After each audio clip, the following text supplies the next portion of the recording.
Este es el Centro Internacional de Teoterapia Integral, su iglesia Senti en Miami, aquí en la Florida. Junto con mi esposa Ana Lucía les estamos dando la más cordial bienvenida a todos ustedes, a quienes nos acompañan tradicionalmente cada sábado y a quienes nos están acompañando hoy por primera vez. Les enviamos un cariño muy especial, una bendición del cielo muy especial. Nuestro corazón está muy agradecido por esta linda oportunidad que tenemos de poder estar aquí juntos, reunidos con ustedes. Así que les quiero invitar a que vayamos a la palabra de Dios para que hoy sigamos caminando en lo que Dios nos ha ido enseñando. Hace una semana hicimos una parada de alguna manera especial por el tema de la salud de mi esposa y hablamos sobre el día malo y era necesario que tuviéramos esa reflexión a propósito de la salud de mi esposa. Hoy vamos a continuar y vamos a cerrar el último mensaje sobre el genuino arrepentimiento. De este ciclo quiero recordarles cómo venimos para que no nos perdamos, para que sigamos enfocados hacia dónde hemos venido y cómo hemos venido trabajando. Hemos estado hablando y estamos desarrollando estos 3 puntos que son fundamentales, en los que nosotros estamos convencidos y creemos que si nosotros definimos en nuestro corazón tener un genuino arrepentimiento. En segundo lugar, si nosotros decidimos vivir una vida de poder en el Espíritu Santo, una vida de santidad, ocuparnos de nuestra santificación. Y en tercer lugar, que nosotros levantemos un movimiento de oración incesante. Si nosotros insistimos en estos 3 aspectos, estamos absolutamente convencidos de que el Espíritu Santo hará que muchas personas lleguen a la iglesia.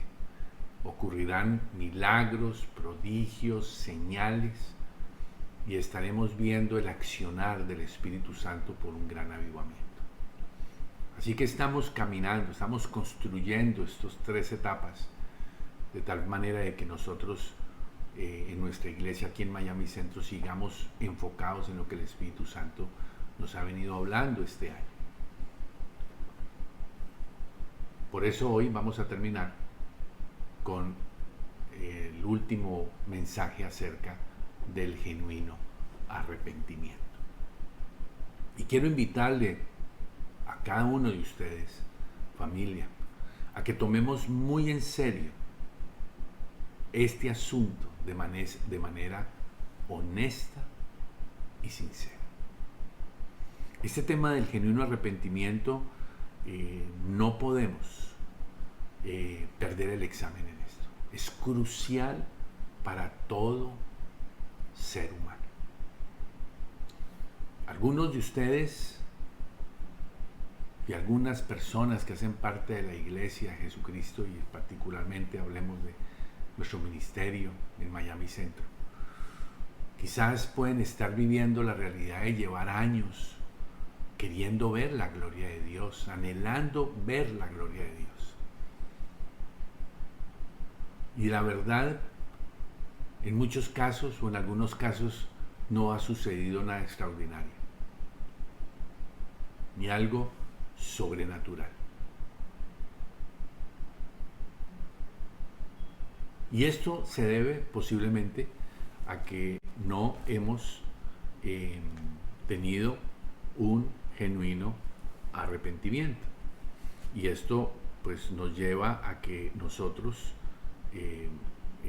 podamos reconocer esta inmensa realidad que la vida espiritual requiere. Así que yo les invito a que tomemos esto muy, pero muy en serio. Tal vez usted diga que este tema no tiene que ver con usted. Y yo le quiero decir, reconsidérelo, por favor. ¿Se da cuenta cuán enredada puede estar su vida hasta hoy? Usted ha pasado años y quizás usted tiene su vida espiritual enredada. Usted posiblemente ha estado engañado este tiempo, en donde el enemigo ha hecho que la gloria de Dios no sea vista en su vida. Quizás su vida en general, su vida familiar, todas las áreas de su vida están complicadas. Y yo quiero animarlo a que usted disponga su corazón para hablar este tema con el Espíritu Santo. Esto del genuino arrepentimiento, cuán realmente es importante. Quiero invitarles a que vayamos a Hechos capítulo 17, versículo 16. Hechos capítulo 17, versículo 16. Y allí vemos, antes de llegar aquí al versículo 30, vemos una realidad particular que está viviendo el apóstol allí en Hechos capítulo 17, versículo 16. Dice que mientras Pablo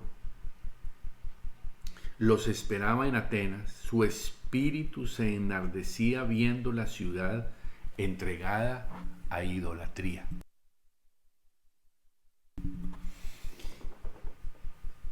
Allí sucede esta situación. Pablo estaba predicando en Atenas.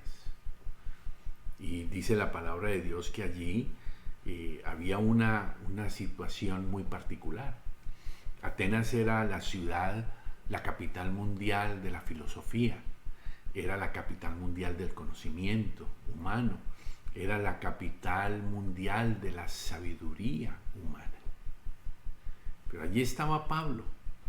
Y él estaba viendo cómo, dice el versículo 16, la ciudad estaba entregada a la idolatría. Y en el versículo 18 dice que Pablo a algunos filósofos les estaba discutiendo con él, y unos decían de él: ¿qué querrá decir este palabrero? Ese era el término que ellos, despreciando a Pablo, despreciando lo que hablaba, le hablaban de ser un palabrero. Y les decía, otros decían: este parece ser que es un predicador de nuevos dioses, porque a ellos les fascinaban los muchos dioses, porque él estaba, dice el versículo 18, que Pablo les estaba predicando el evangelio de Jesús. Ojo con eso, familia. Estaba predicándoles el evangelio de Jesús. Por supuesto, como dice allí, el de la resurrección. Versículo 18.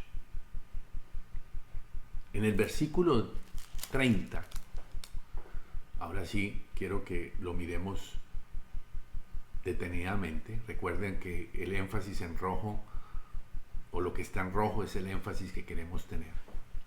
Dice: pero Dios, habiendo pasado por alto los tiempos de esta ignorancia, Pablo viene hablándoles a ellos, les está predicando, y entonces cuando llega al versículo 30, les dice: ahora manda a todos los hombres en todo lugar que se arrepientan.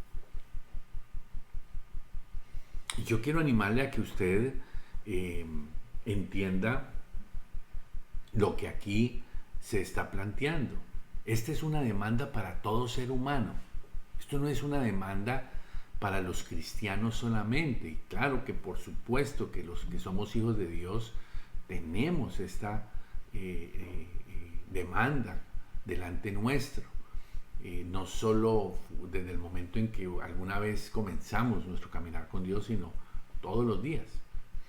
Pero yo quiero que usted insista y vuelva a revisar el versículo, porque esto no solo es una demanda para todo ser humano, no importa la condición, no importa la clase, no importa la posición, no importa el lugar. Dice, para todos, en el lugar en que estén, en la posición que estén, Dios manda, dice el apóstol Pablo, a que se arrepientan. Esto es una demanda muy seria, familia. Esto es una demanda que no podemos nosotros tomar a la ligera. No podemos ser muy folclóricos con esta situación. Es algo muy serio. Y no por amenaza. No es por amenaza, sino es para que podamos entender que el reino de Dios nunca podrá ponerse a funcionar a favor suyo y a favor mío si no empezamos con esta demanda que Dios hace a todos los seres humanos en todo lugar, que se arrepientan. No podemos seguir jugando a aparentar y a seguir mostrando a la gente lo que no somos.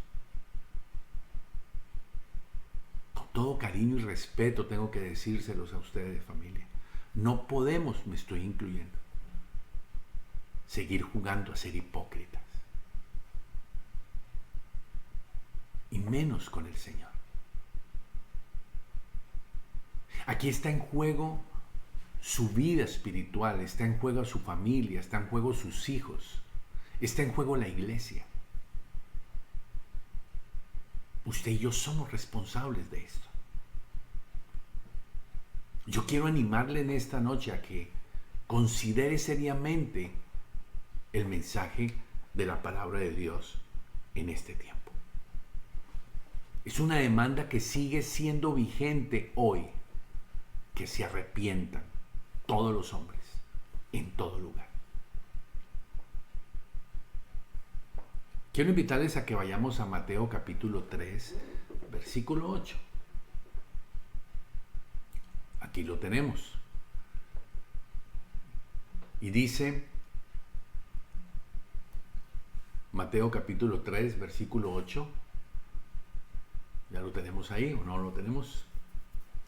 Dice, haced pues frutos dignos de arrepentimiento. Esto es muy importante que nosotros podamos comprender esto, porque la palabra de Dios nos está dando un verbo que está en imperativo, que tiene que ver con orden. Dice haced. ¿Qué tenemos que hacer? Dice frutos dignos. De haber un fruto digno de arrepentimiento. Aquí está Juan Bautista. Estaba desafiando a ir más allá de las palabras. Aquí estaba Juan Bautista desafiando a la gente a ir más allá de los ritos. Porque las palabras y los ritos externos van siempre de la mano en la religión, en la religiosidad y en la hipocresía. Aquí Juan Bautista está diciendo, hagan frutos dignos de arrepentimiento. No se trata de ser cristiano y que no se vea ningún fruto. Pregunto, cristianos de nombre, ¿de qué sirve? ¿Qué valor tiene cristianos que podemos tener un título, que podemos andar con la Biblia abajo del brazo y no se vea en nosotros la vida de Jesús? Es una responsabilidad personal, hacer, dice el versículo. No puede ser realizado por otra persona. Debo tener un fruto que sea evidente, contundente. Ese fruto tiene que ser digno. ¿Digno de qué? Tiene que ser digno, o sea, que esté a la altura. ¿A la altura de qué? De lo que pasó hace 2000 años en la cruz del Calvario. Mis frutos de arrepentimiento tienen que ser dignos, a la altura de Jesucristo, de lo que Él hizo en la cruz del Calvario a favor mío, de un verdadero arrepentimiento. Porque lo que Jesús hizo en la cruz fue una verdadera entrega y decisión de amor al entregar su vida por usted y por mí. Y esa genuina, honesta y verdadera entrega de Jesús tiene que ser correspondido con un verdadero arrepentimiento, a la altura de la muerte de Cristo Jesús. Por eso este mensaje de esta noche es para usted y es para mí. Por favor, no mire a su lado mirando a su esposa, no. O a su esposo. No mire mirando a su jefe, no mire mirando a sus hijos, no mire mirando a sus hermanos, no mire mirando al vecino, no mire mirando a su líder, o a su pastor, o a sus discípulos. Mire a la cruz del Calvario. Le suplico en el nombre de Jesús, mire a la cruz del Calvario. Y le recuerdo las palabras que Jesús decía. Deja de estar mirando la paja en el otro. Y no ves el tronco que tienes en tu ojo. Genuino arrepentimiento, nuestra más grande necesidad en este tiempo a considerar. Quiero invitarte a que consideres estas 3 etapas que son importantes en esto del genuino arrepentimiento. Lo primero es una convicción de pecado. Y esa convicción de pecado nos la da el Espíritu Santo. Nos convence del pecado. Y aquí, familia, quiero decirle que eso no es eso todavía no es arrepentimiento. La convicción de pecado es aquella experiencia en la que el Espíritu Santo comienza a decirte a ti y a decirme a mí qué es lo que no está de acuerdo a la voluntad de Dios. ¿Qué es lo que está ofendiendo la santidad de Dios? Esa es la convicción de pecado que da el Espíritu Santo. El problema es que usted y yo podemos hacernos de la vista gorda frente a esa convicción que el Espíritu Santo pone en usted y en mí. O simplemente por esa falta de búsqueda de Dios, usted insiste en vivir en sus esquemas y en sus pensamientos. Y entonces usted dice, a mí no me parece. Esto es lo que me parece a mí, este es mi esquema, así es como es la cosa. No. Usted y yo tenemos que estar dispuestos a considerar lo que la palabra de Dios dice, lo que la Biblia dice, lo que Dios piensa. Y por eso el primer paso es una convicción de pecado. Pero recuerde, no es aún arrepentimiento. Es la primera etapa. ¿Cuál es la segunda etapa? La segunda etapa es la contrición. ¿Qué es ella? Es que usted y yo comenzamos a experimentar tristeza según Dios. Ojo a eso, por favor. No es tristeza según el mundo, sino tristeza según Dios. Usted y yo empezamos a dolernos, pero eso aún todavía no es genuino arrepentimiento. Necesito la convicción. En segundo lugar, necesito entonces la contrición. Y en tercer lugar, entonces, ahí sí viene El compromiso. Ese compromiso es cuando hay un corazón rendido, genuino, que ha entendido que ha violentado lo que pasó en la cruz del Calvario, que hemos pisoteado la sangre de Jesús.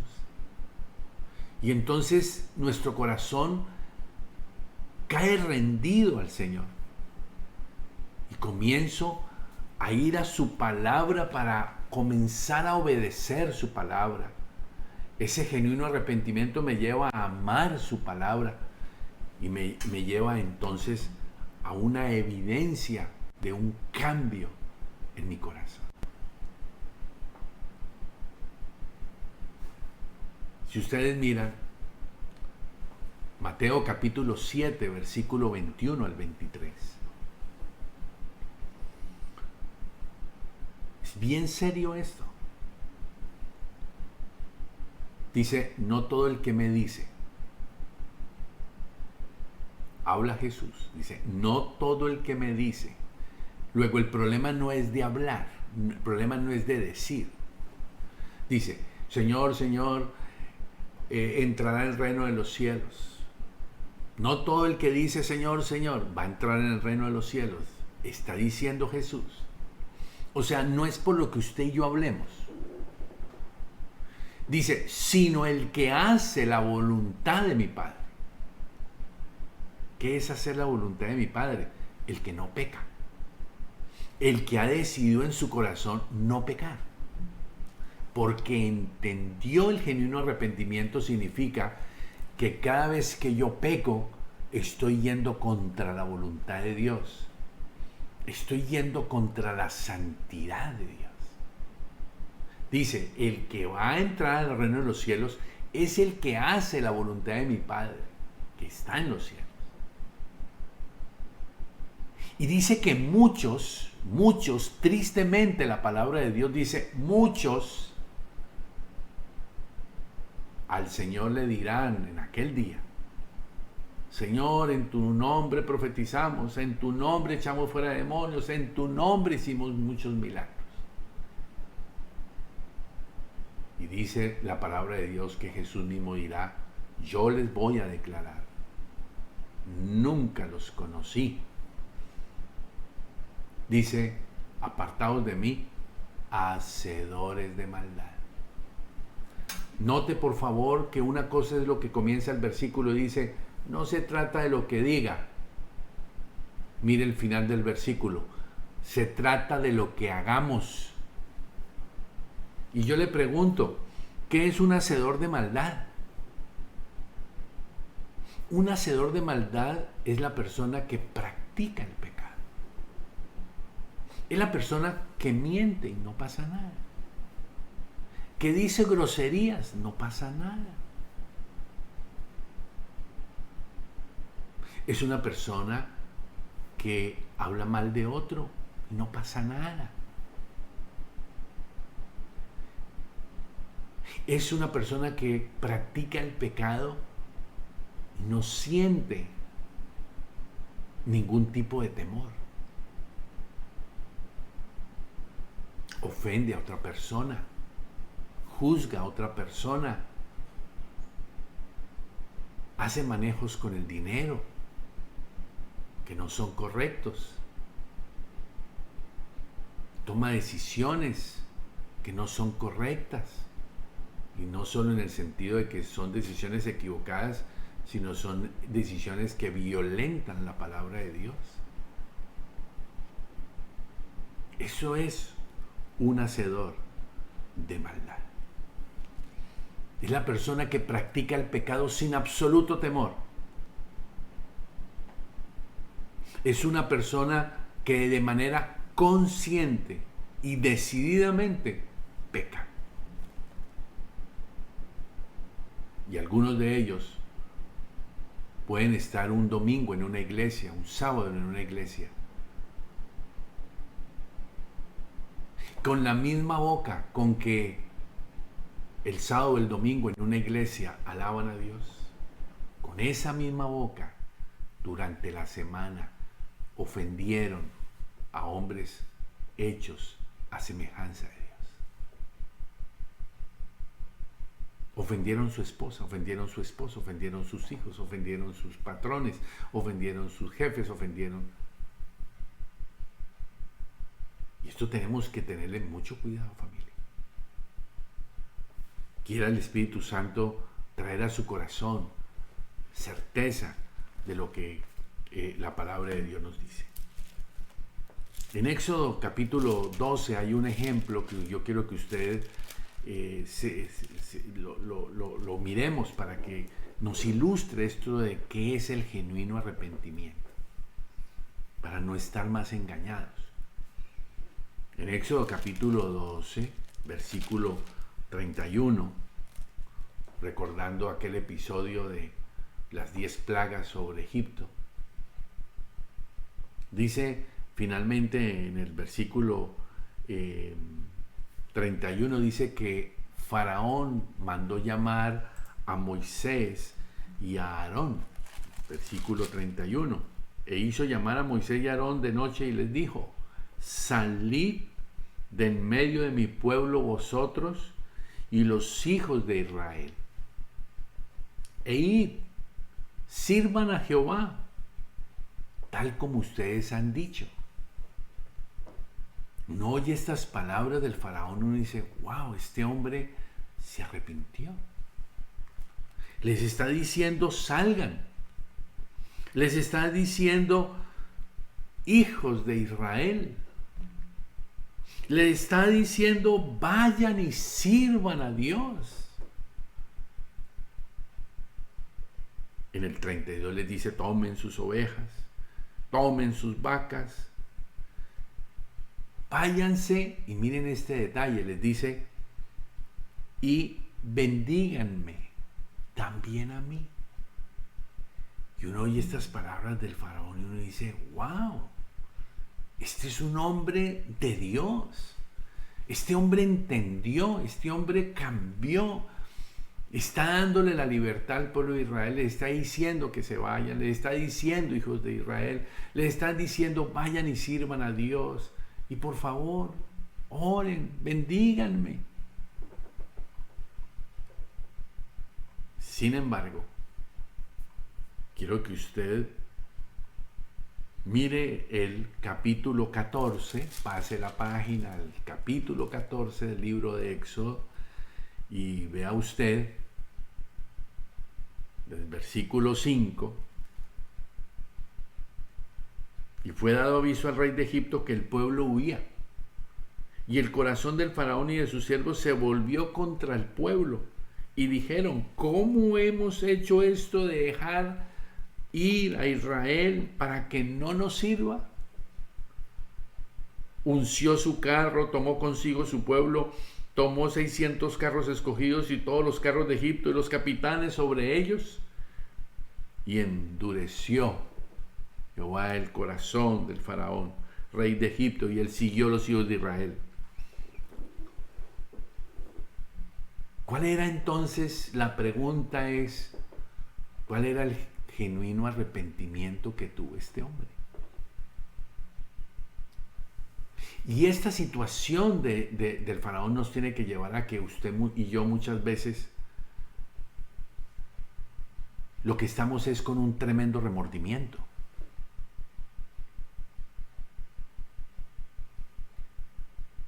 Y el remordimiento no es confesión. Parecen lo mismo, pero no es confesión. Y ni el remordimiento ni la confesión son genuino arrepentimiento. Porque usted puede sentirse mal por algo. Tiene remordimiento, tiene culpa. Y no haberse arrepentido. Hay personas que usted y yo las vemos que reconocen lo que hicieron y no están genuinamente arrepentidas. Y de pronto se les pregunta: ¿y usted lo volvería a hacer? Y diría: sí, lo vuelvo a hacer. Ahí no hay genuino arrepentimiento. Usted puede haber confesado algo y no haberse arrepentido. Puede estar sintiéndose muy mal y no haberse arrepentido. Usted puede expresar dolor y tristeza y no haberse arrepentido.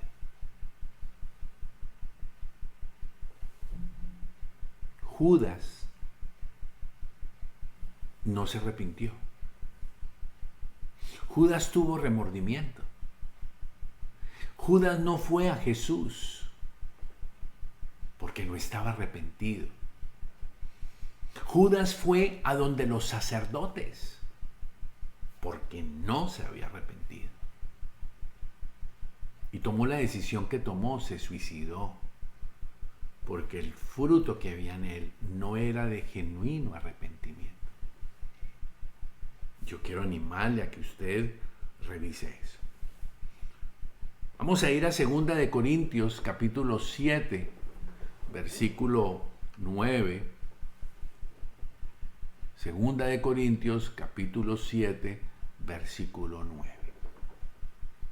Aquí aparece Pablo hablándole a los corintios y Pablo está aquí celebrando. Ahora me gozo, dice Pablo, ahora me gozo, está celebrando. ¿Qué está celebrando Pablo? Dice, ahora me gozo no porque haya sido contristados, sino que me gozo porque fuisteis contristados. Contristados significa entristecidos. El apóstol Pablo está feliz de que hayamos, o que el pueblo de la iglesia de Corinto haya sido entristecida para arrepentimiento.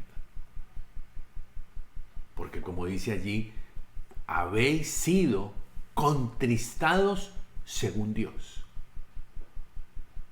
no según el mundo. Ahora me gozo, fuisteis contristados para arrepentimiento. En el versículo 11 vemos que se produjo en ellos. Pablo está feliz de que haya habido un arrepentimiento fruto de una tristeza que viene del corazón de Dios. Y aquí en el versículo 11 dice, porque aquí esto mismo de que hayáis sido contristados según Dios, ¿qué solicitud produjo en vosotros? ¿Qué defensa, qué indignación, qué temor, qué ardiente afecto, qué celo, qué vindicación? Hubo un cambio precioso en ellos. Y el cambio fue que ellos decidieron odiar el pecado. Ellos entendieron que pecar es ofender la santidad de Dios. Ellos entendieron que pecar es ir contra rebelión contra Dios. Mientras usted y yo sigamos pecando y empatando con facilidad, nosotros no estamos entendiendo que el pecado es rebelión contra Dios, que el pecado ofende la santidad de Dios. Y este versículo 11 no lo vamos a estar viviendo nunca. Mire que al final del versículo 11 el apóstol Pablo los declara limpios del asunto. ¿Saben por qué? Porque había habido un genuino arrepentimiento. Tiene que haber una renuncia genuina a seguir pecando. Eso es arrepentimiento. Mira el fruto. Yo te pregunto, ¿estás corriendo a Jesús? ¿Estás corriendo a la cruz del Calvario? ¿Estás mirando la cruz? ¿Estás anhelando ser perdonado? ¿Estás entendiendo el valor de la sangre preciosa de Jesús que fue derramada?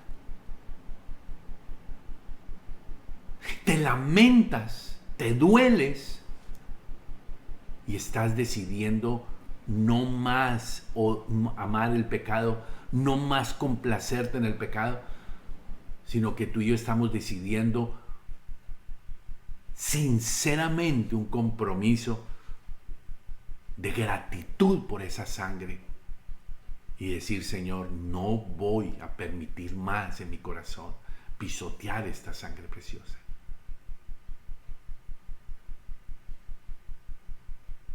Porque hay personas que prometen algo de rodillas, llorando, y horas después están haciendo lo mismo. Y yo sé que tú y yo hemos pasado por allí, en mayor o menor grado. Y ahí es donde nosotros necesitamos un genuino arrepentimiento. ¿O es el miedo a las consecuencias? ¿O es solo el sentimiento de culpa, la vergüenza de ser descubierto, el castigo que te puede venir? Esas cosas no son genuino arrepentimiento. Esas cosas son tristeza según el mundo. Nada de eso es arrepentimiento.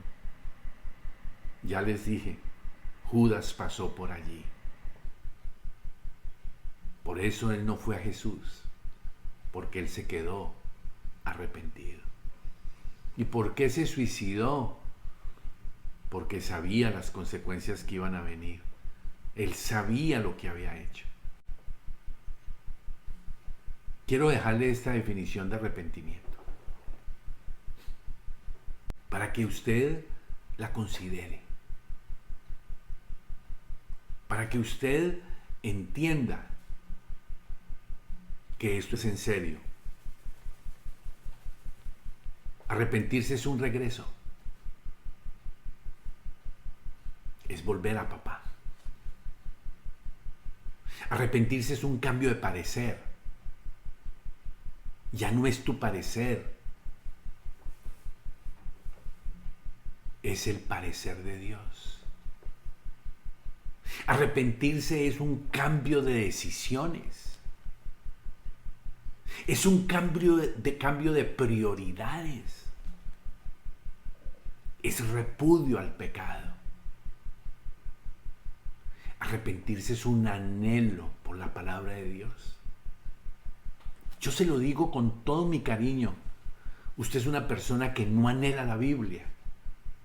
Usted es una persona que no anhela orar, buscar la presencia de Dios. Usted no tiene un genuino arrepentimiento. Si usted no tiene anhelo por la palabra de Dios, si usted no tiene anhelo por la verdad y su presencia, usted no ha llegado a entender lo que es un genuino arrepentimiento. El genuino arrepentimiento se sella con algo que es muy importante, que yo quiero que usted entienda, que es la restitución. Y aquí es donde muchos de nosotros hemos fallado. Lucas capítulo 19, 8 al 10, vemos un lindo ejemplo de un hombre publicano, cobrador de impuestos, llamado Zaqueo, bandido, ladrón,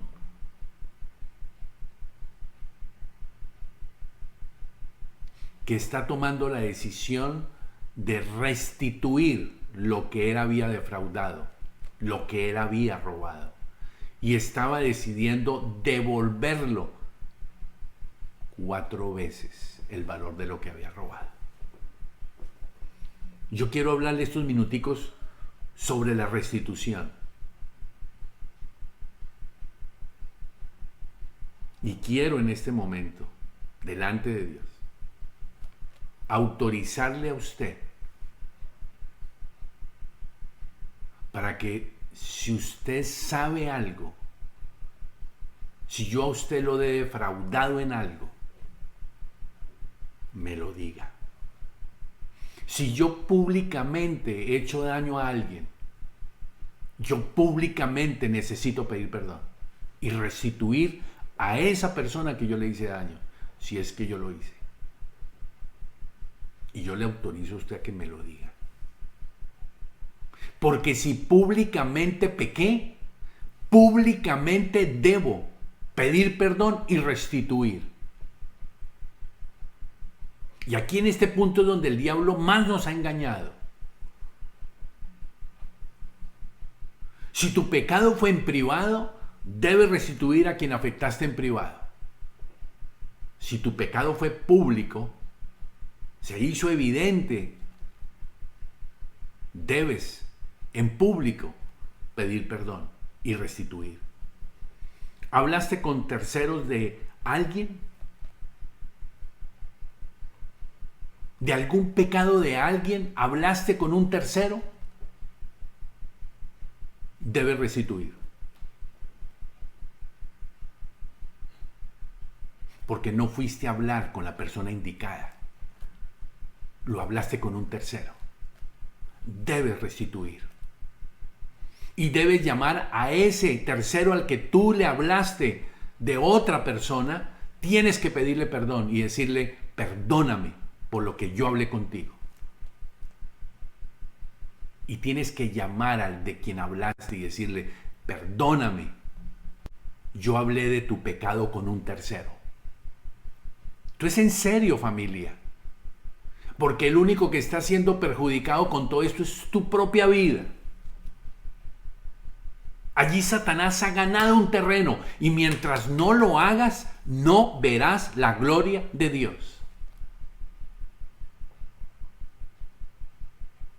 Si dañaste a alguien con tus palabras, debes restituir.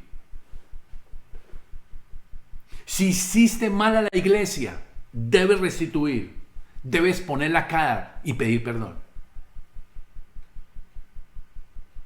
Y no solo estoy hablándole a ustedes, que son los miembros de la iglesia, sino también a mí mismo como pastor. Debo poner la cara y debo pedir perdón a la iglesia. Si yo robé, debo restituir. Si tú robaste, tienes que restituir. No pagaste una deuda, tienes que pagarla. Tienes que restituir. Sea a Dios o sea al César. No eres limpio con los diezmos, arrepiéntete. Y restituye. Habla con Dios el asunto. Tranquilos, no, yo no les estoy pidiendo que haga las cuentas de lo que usted no diezma y lo restituya y lo ponga por 4. No. Arrepiéntase. Porque usted cada semana escucha la consagración de los diezmos y usted sistemáticamente, cada semana, cada día, cada mes del año, cada año y muchos años, usted ha sido necio en su corazón y está robando a Dios. El perjudicado es usted, no yo, ni la iglesia. La iglesia sigue funcionando, Dios sigue respaldando la iglesia, pero tú sigues enredado. Sigues dando explicaciones y no honras a Dios con tus diezmos. Así que familia, usted y yo tenemos que hacer lo que hizo Zaqueo.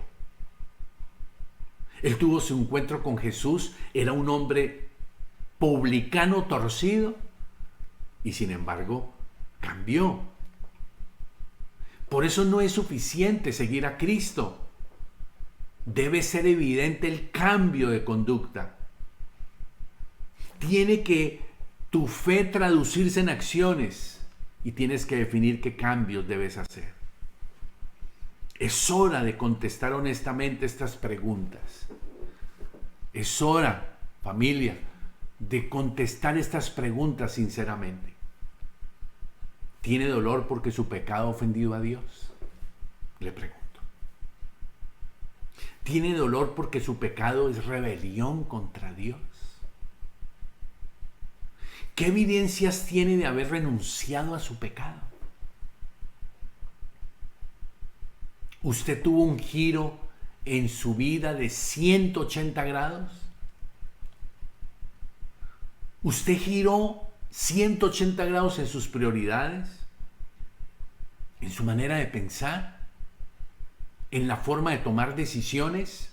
¿En la manera de manejar el dinero? ¿En la manera de manejar su vida sexual? ¿Sus relaciones interpersonales?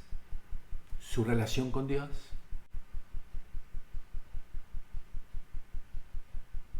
¿Ama más a Jesús? ¿Ama más su palabra?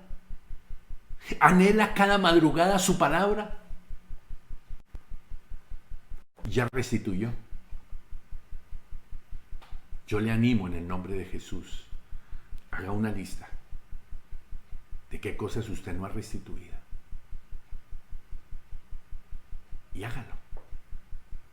Hágalo en el nombre de Jesús. Yo le pido a usted, ayúdeme.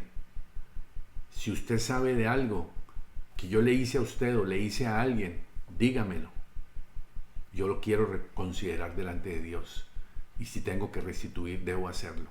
Porque si yo no restituyo, nunca veré la gloria de Dios sobre mi vida. Estaré en graves problemas. Por eso yo le estoy pidiendo en el nombre de Jesús esta noche, piense y reconsidere este mensaje, porque es muy importante. Ninguno de estos versículos que hemos visto hoy es un versículo que usted no conozca. Y finalicemos con esto para orar. Miren lo que dice la palabra de Dios. Proverbios 18:13 dice, el que encubre. Una cosa es cubrir, otra cosa encubrir. La sangre de Cristo te cubre, te limpia, te protege. Pero cuando tú encubres tu pecado, no prosperarás. Por favor, se lo suplico. Se lo suplico. Usted está perdiendo. Su familia está perdiendo. Su casa está perdiendo. No encubra más. Vaya al Señor y confiese. No genere más necedad y maldición a su vida.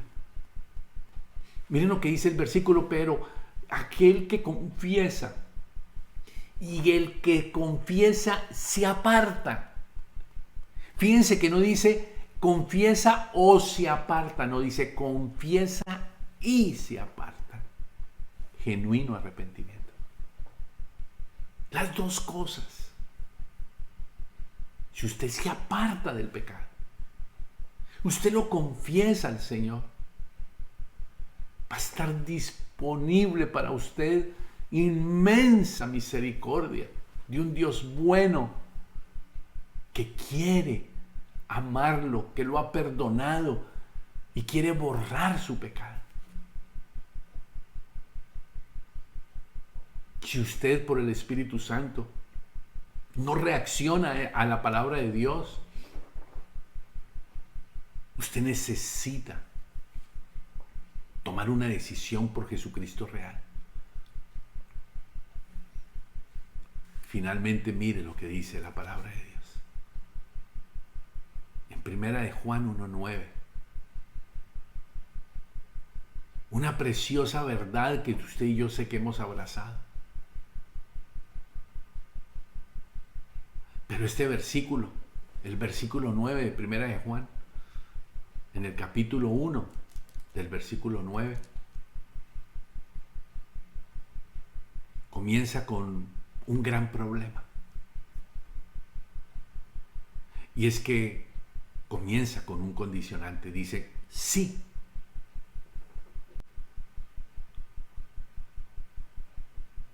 Y ese sí significa que usted quiera. No está en las manos de Dios y no está en las manos de nadie, excepto de usted. Y en lo que tiene que ver con mi pecado, tiene que ver conmigo. Sí, confieso. Sí, confiesas tus pecados. Hay un Dios que tiene dos características de muchas hermosas, pero aquí habla de dos hermosas. Dice, Él es fiel y es justo. Es fiel y es justo. Si Él es fiel y es justo, no importa el pecado, no importa lo que haya sido. Él tiene la capacidad para perdonarte cada pecado y limpiarte de toda maldad. Genuino arrepentimiento. Tómalo en serio, por favor. Estos días son definitivos. Este tiempo es definitivo para tu vida, tu familia y la iglesia. Haz un ayuno, busca ayuda, pide dirección. Genuino arrepentimiento. No hay opción. Vamos a orar. Que el Espíritu Santo nos ayude en este desafío. Sé por el Espíritu que estás recibiendo esta palabra esta noche. Y sé por el Espíritu que esta palabra está llegando a tu corazón en el nombre de Jesús, trayendo la decisión y la valentía para ser verdadero hombre, verdadera mujer y tomar en serio su palabra en esta hora.